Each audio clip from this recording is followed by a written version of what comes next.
Ladies and gentlemen, thanks for joining us once again for another edition of MIP.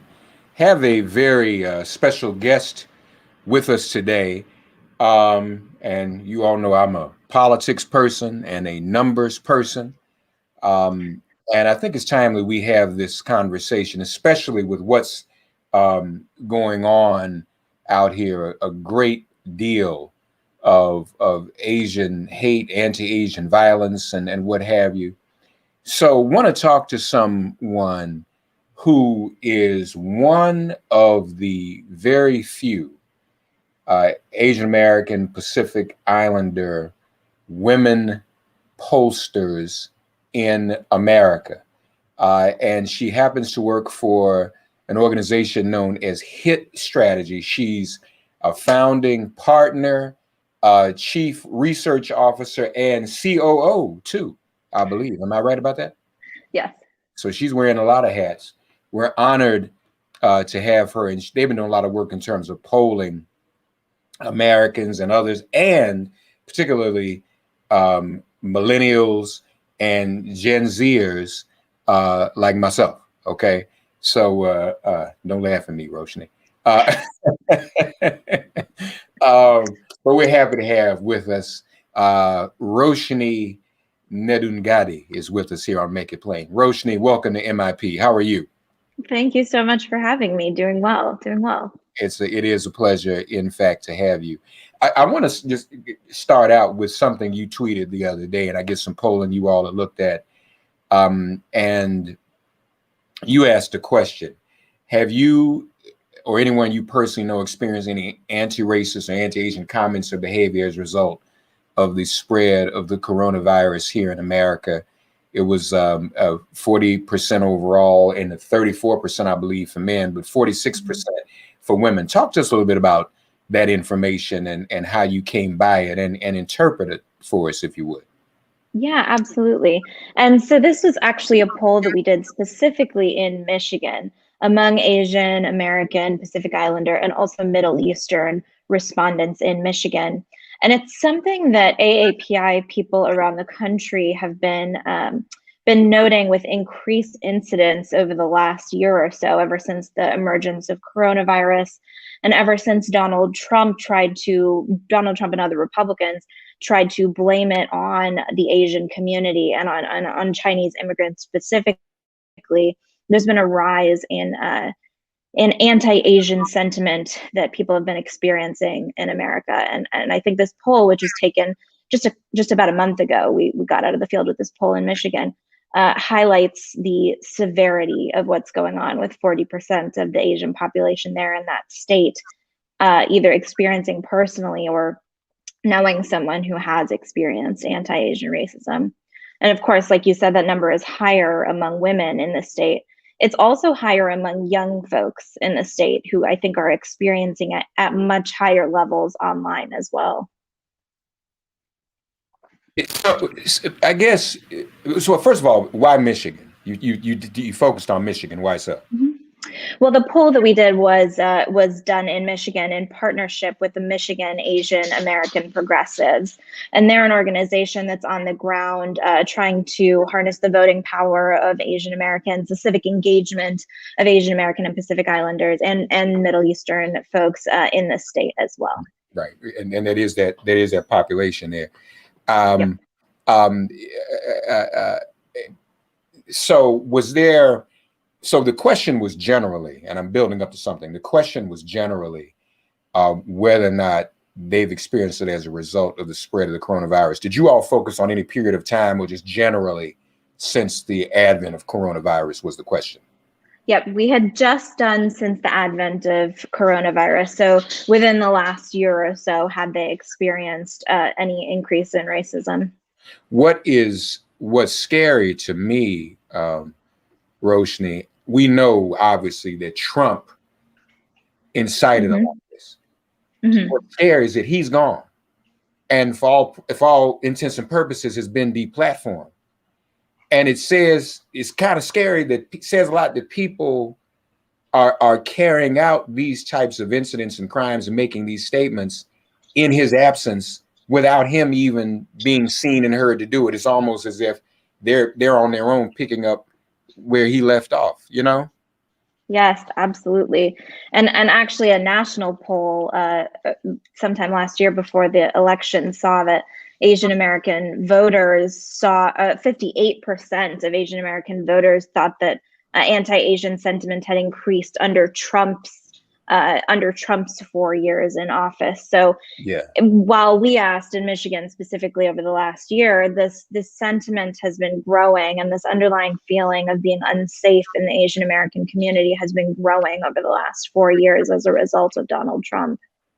But let's be clear too, when people make racist statements and carry out racist acts, you know, we know it's because we are all others, but we also know people fear our political power, don't they? Exactly. And the AAPI community kicked butt in November at the polls and in Georgia in the special election, didn't it? Yes, absolutely. Turnout was through the roof in AAPI communities around the country.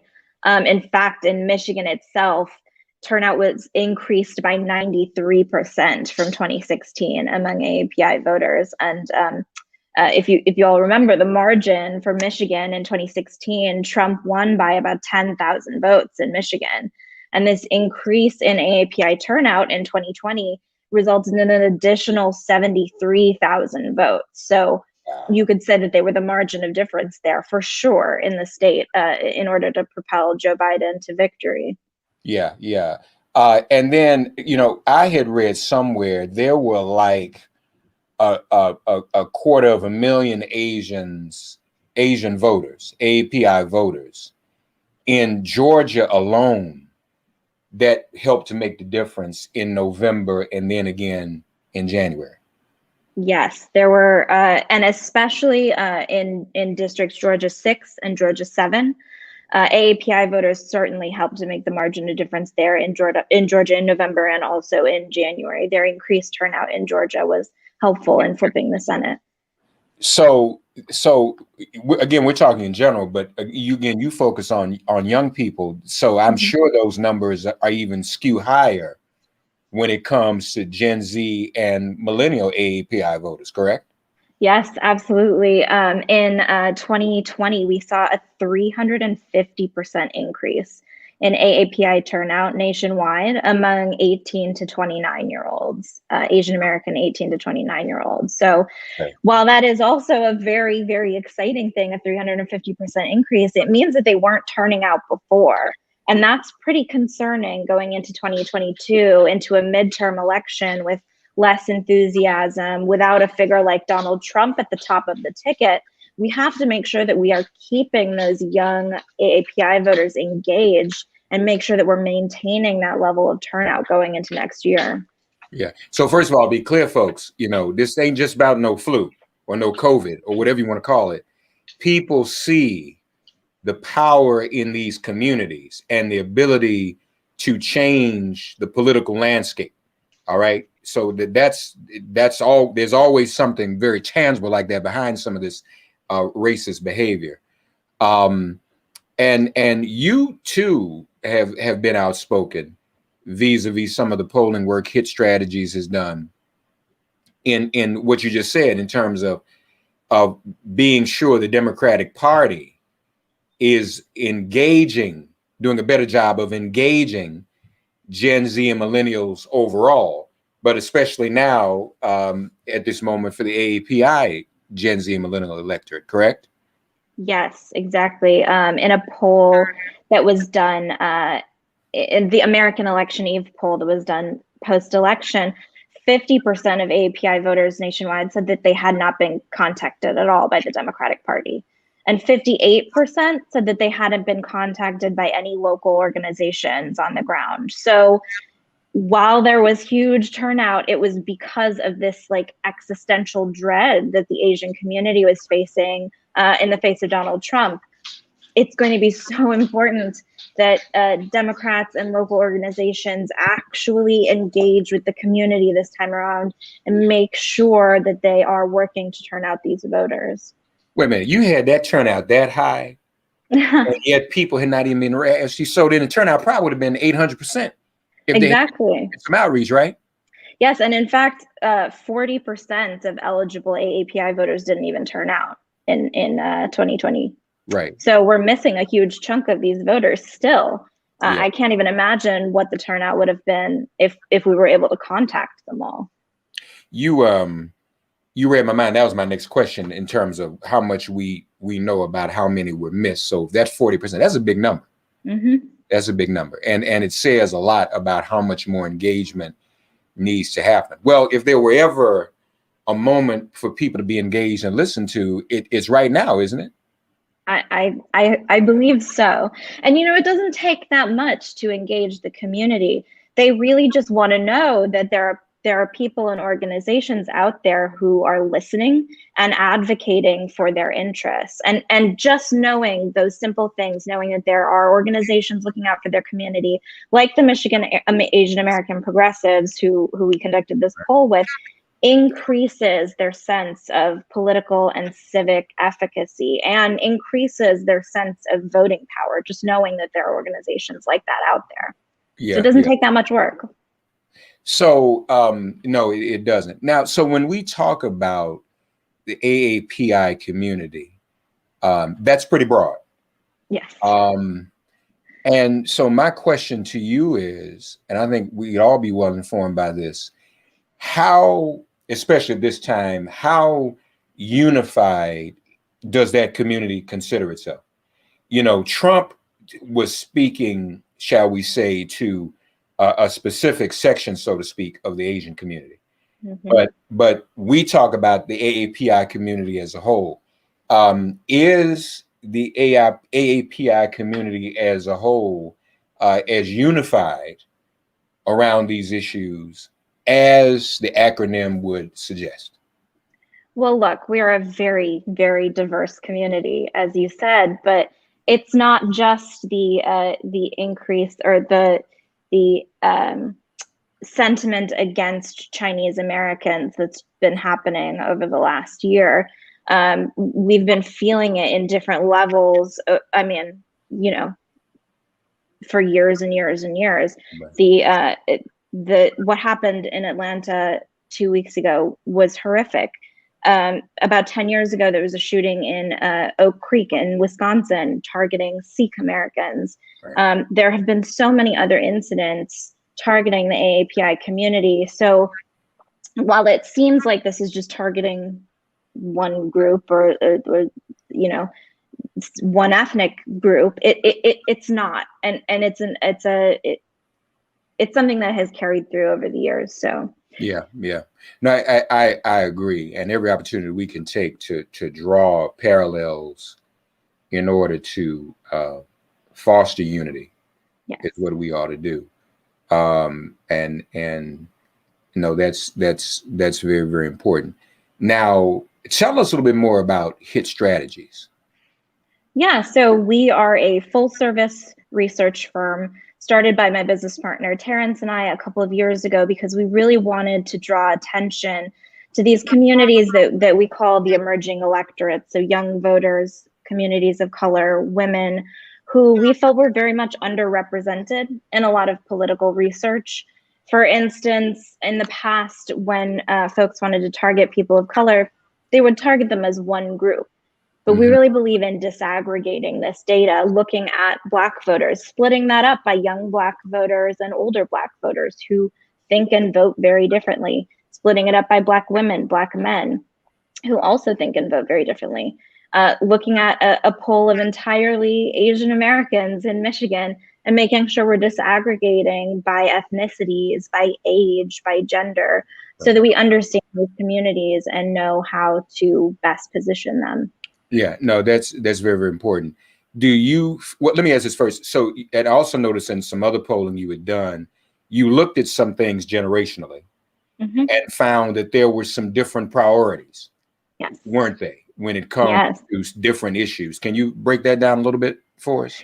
Yeah, so thinking specifically about Generation Z and millennial voters, there are very different priorities among these two groups. Where millennial voters who now go up to age 40 are experiencing the second recession of their adult lives, they have much more economic related policy priorities. How are we going to afford a house? How are we going to afford a car? How are we going to pay back our student loans? You know, these are things that we've been dealing with for many years now. Whereas Gen Z is currently goes up to age 24, very much social justice related. And I think we could see that last summer in some of the Black Lives Matter protests with Gen Z folks out there leading the charge. But one of their three key issues that we've pulled over the last couple of months has been police brutality. And they really want to see action on police brutality. And they rank some of these economic concerns that millennials are focused on a little bit lower on their priority scale comparatively. And the issues of race as being very, very important. Yes, to both generations. Which is a blessing and a curse. I mean, it's troubling that people are dealing with that, but it's comforting because if people have it on their priority list, then they're likely to want to do something about it, right? Yep. Yes, exactly. Yeah. Yep. And that's exactly what needs to happen. What advice or are you seeking in your ongoing polling and research? You know, what the Democratic Party needs to do in order to hear the voices of the AAPI community. What advice do you think would the AAPI community in any generation give to the Democratic Party? Is it a way to discern that or quantify that through your research?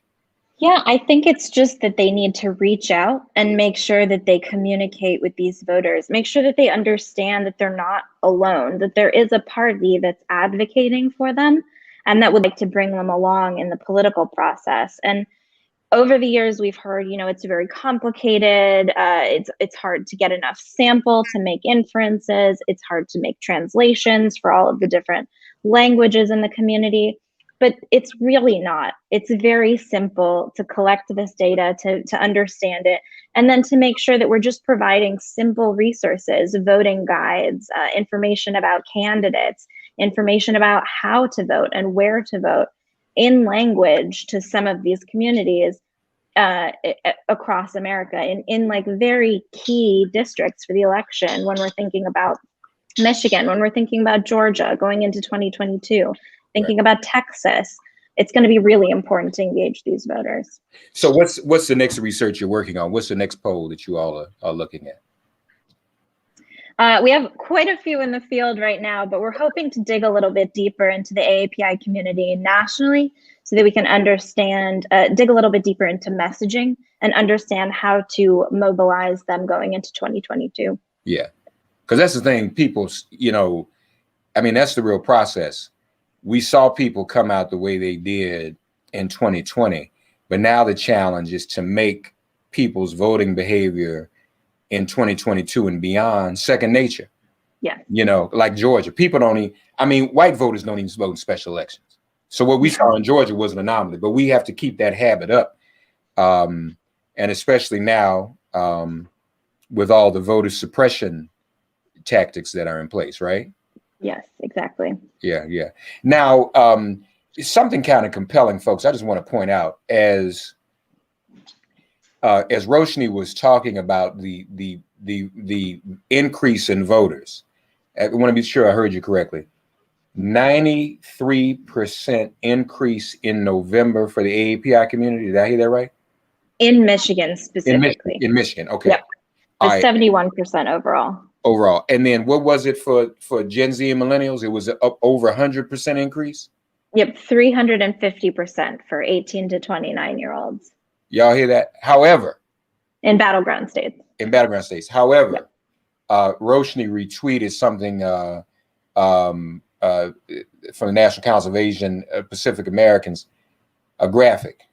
In spite of those increases, anti-Asian hate crimes from 2019 to 2020 increased by 114% in LA, 133% in Boston, 150% in San Jose, 200% in Philly, and 833% in New York City.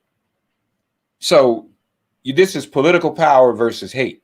And if we do what we need to do, the political power will win. And we've got to continue to organize.